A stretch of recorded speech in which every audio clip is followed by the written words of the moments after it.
2026 Women in Construction second annual meeting in LA. Women in ASHRAE, second annual. Take two. I was just at the Women in Construction event. Awesome. Let's try this again. 2026 Women in ASHRAE event in LA, second annual event. Here with Jennifer. Yes. How are you? I'm well. How about you? Good. Thank you for being here. Appreciate it. Good. Can you tell the audience, give them your name and your role?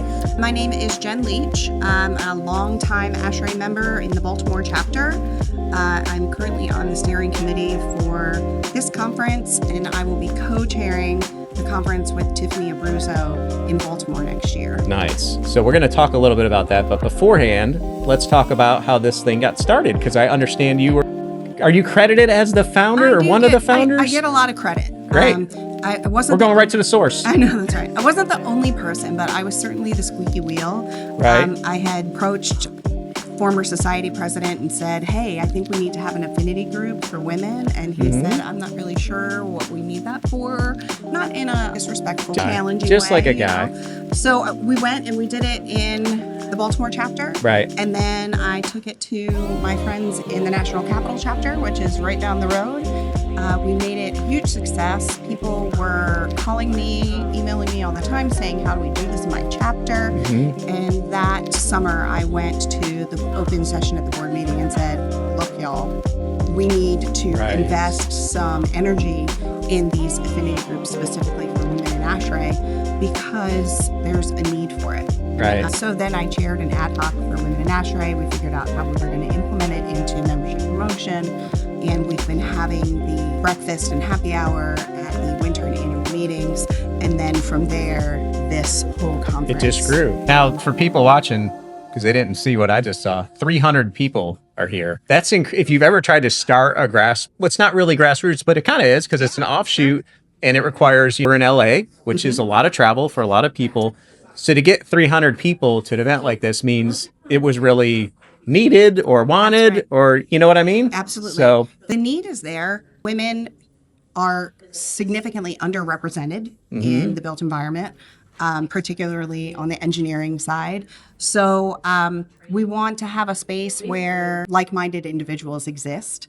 And it really, what I hear from a lot of young women and even older women like myself, is that it fuels your soul. So you come, you get inspired, you learn about the kind of leader that you want to be, you learn about the new and emerging technologies, et cetera, from the women who are getting it done and leading by example. So the women who come to this conference, they leave truly empowered to take on the world.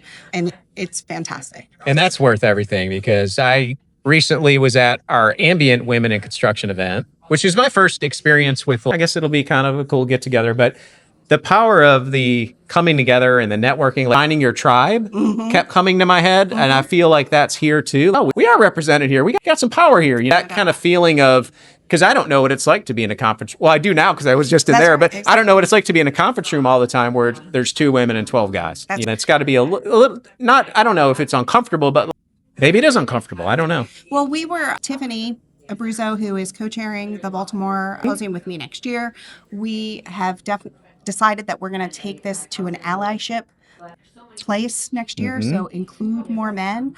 I think men want us to be successful. They sometimes don't know how. Right. They don't know what needs to be different Sure, or changed. yeah.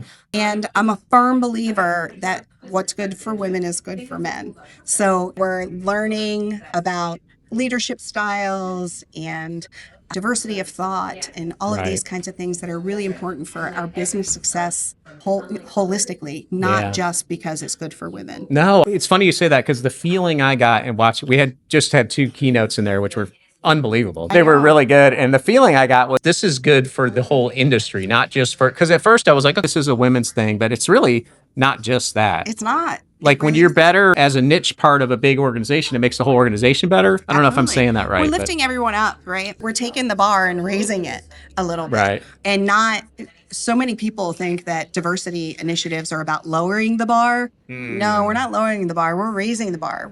Our expectations are higher. And we think that by raising the bar, we're challenging everyone to meet it.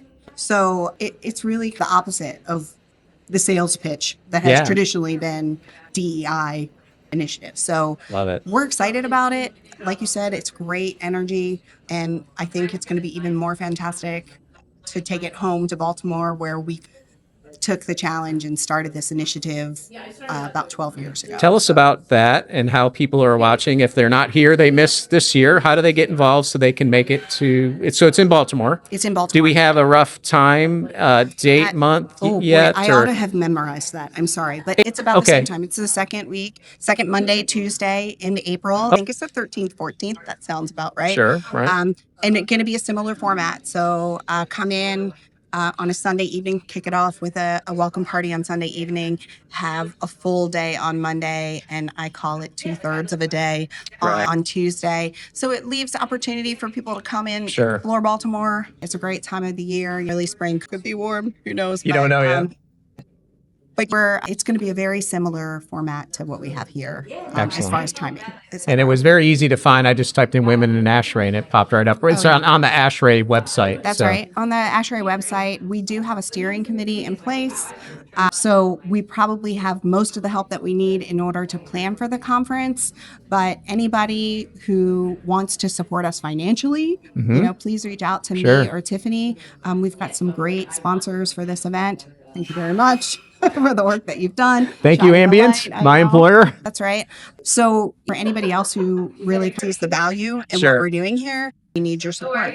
Excellent. We're trying to keep this conference pretty inexpensive so that it's accessible. I don't know if you noticed, but there are a lot of young women in that room. And if this were $1,000 conference, they wouldn't be there. Right. So we are doing our best to keep it at the $500-ish level. So probably have to boost that up a little bit more for next year because as we grow, we decide there are more things that we want to do, more impact that we can make, and of course, we need more money. And if companies are watching this and want to sponsor, get in touch, go to Women in ASHRAE. That's right. Get connected, get in touch, and you'll gladly take a check. Amen. Thank you. Awesome. We will. Awesome. Thank you for your time. I appreciate it. Thank you. We'll catch up with Tiffany later, and I'm sure she'll have more to say about Baltimore. Do it. Thank you. Thanks.